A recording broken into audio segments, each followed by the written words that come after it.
This session, as we said before, would be a rather open discussion, and people could discuss about issues and you feel like maybe missed out in our first session, or we can continue to discuss this very interesting topic such as solidarities of the European Union or the subsidy removal. Um, exactly.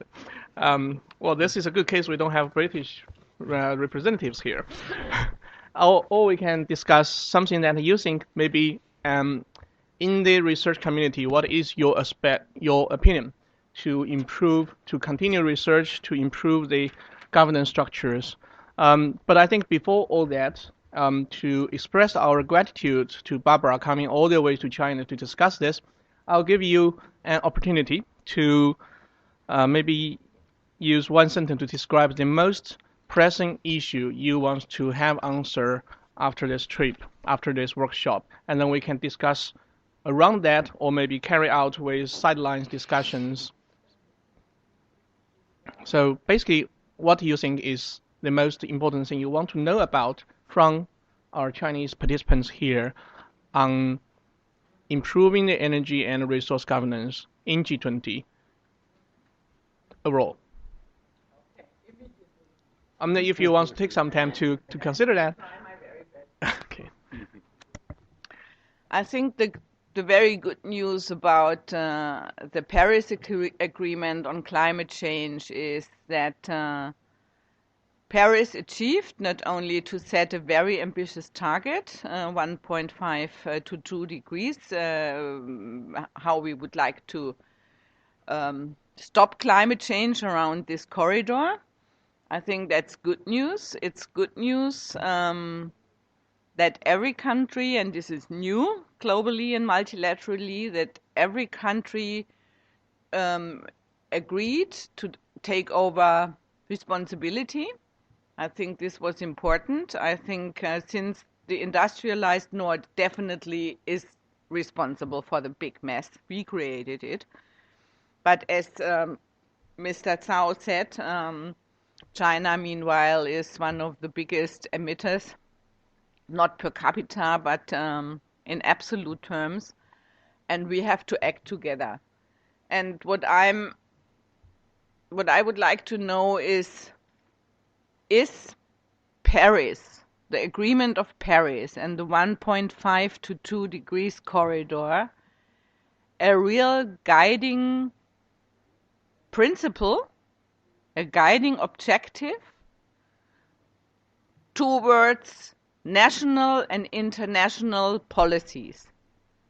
Unless if we are not able to frame investments, infrastructure policies, etc., within that corridor, I think we will lose the battle to combat climate change, and we are going to face a world for 3 or 4 degrees.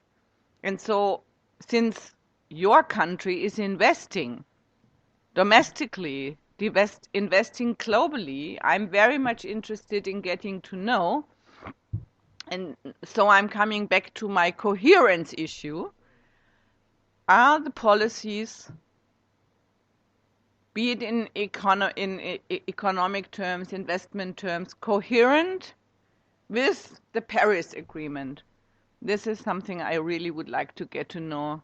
And do you discuss this issue? Because once again, I see very much so a parallel world. It's the nice UN world, negotiating climate agreements or sustainable development goals. And on the other hand, we have economic decision making, political decision making that does not fit at all within that agreed policies within the United Nations, and how to overcome that parallel world and make the policies more climate compatible and socially sound. This is something I would like to know. How do you look at it? How do you start this debate in your country? Thank you. This is fundamental question and very challenging. And while we are trying to figure out what is China's new normal, I think to saying that we are creating a global new normal is going to be very, very challenging. But I think this is also a responsibility for new rise power like China. Exactly. And I would like to take the opportunity to invite my colleague, Professor Tang, to maybe share some of his view on that. I think his viewpoint would be very much in line with your question just now. China's engagement with Southeast Asia and how that could contribute to a better communities and governance in that world. Okay. Thanks for inviting me, Dr. Wang, and also thanks for the Bill Foundation.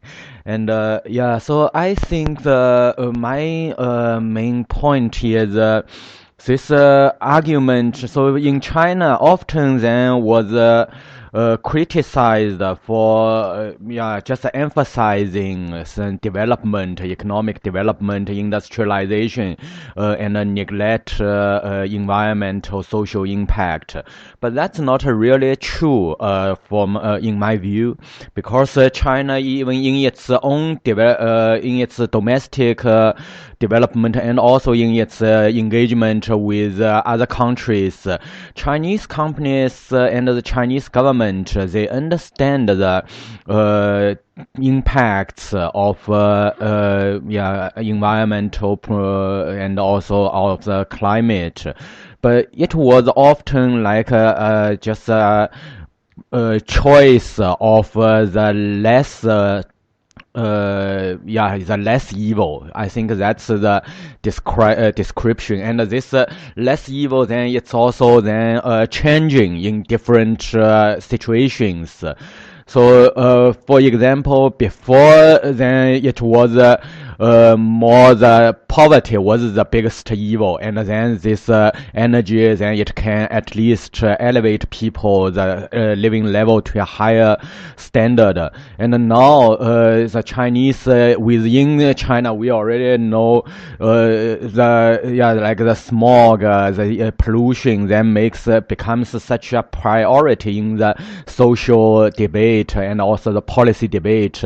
Then a lot of this coal burning, carbon emission are already restricted, and the government encourage the use of renewable energy, and even you mentioned subsidy, but I think there's a lot of subsidies for the renewable energy in China. Yeah, that's a good. Yeah.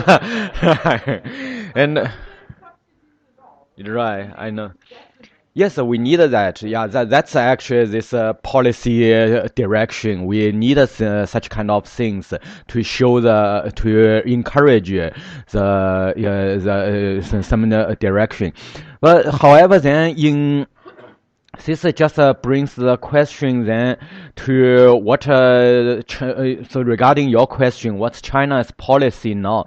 I think regarding the carbon emission, perhaps China's, I think the stand is perhaps then softening in comparison to several years ago, because now China itself also think about like phasing out